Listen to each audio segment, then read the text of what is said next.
Une petite vidéo dans la pénombre pour parler des animaux totems. Aujourd'hui, j'ai re-regardé un petit peu les différents thèmes que j'avais abordés dans les animaux totems et ressorti quand même, encore une fois, cette thématique que j'aborde beaucoup dans les vidéos de Marguerite Lafritte, ou plutôt les histoires de Marguerite Lafritte. On parle beaucoup de relations, d'entraide, etc., etc. Et je me suis rendu compte que finalement, actuellement, les animaux totems avaient quand même une mission importante, c'est nous apprendre à nous recentrer sur nous, à ce que l'on souhaite voir autour de nous, et encore une fois, à cet amour qui est censé germer en nous.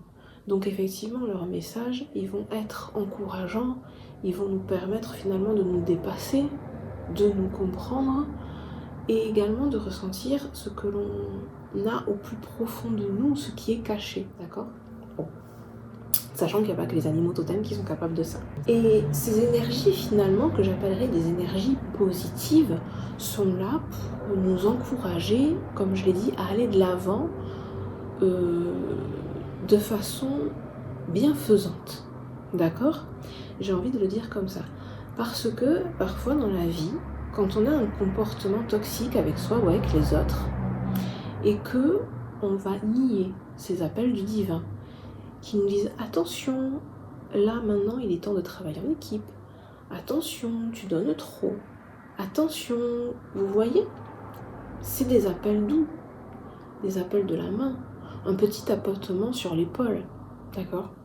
Mais quand on continue de nier, de ne pas voir, de ne pas regarder finalement ces messages qui arrivent, cette plume qui tombe sur le sol, on finit par vivre des situations très déplaisantes, difficiles même, qui finalement sont là pour nous faire avoir aussi une prise de conscience. Je vous rappelle que vous avez une playlist à votre disposition qui s'appelle « Accueillir sa prise de conscience », qui est là pour vous aider justement à dépasser ce stade-là pour entrer dans l'action, dans le sens pour comprendre ce qui vous est arrivé, en tirer une leçon et aller de l'avant.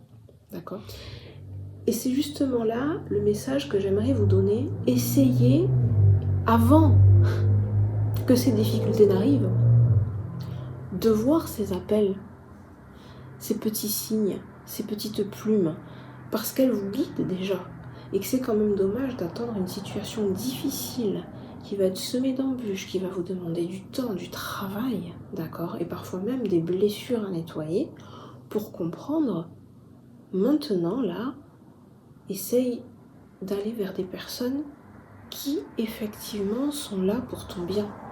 Essaye de travailler en équipe, essaye de déléguer, essaye de t'apporter un bon soin, d'accord ? C'était mon message d'aujourd'hui, voilà. Merci beaucoup d'avoir regardé cette vidéo et puis on se voit la semaine prochaine. Bye bye, à bientôt.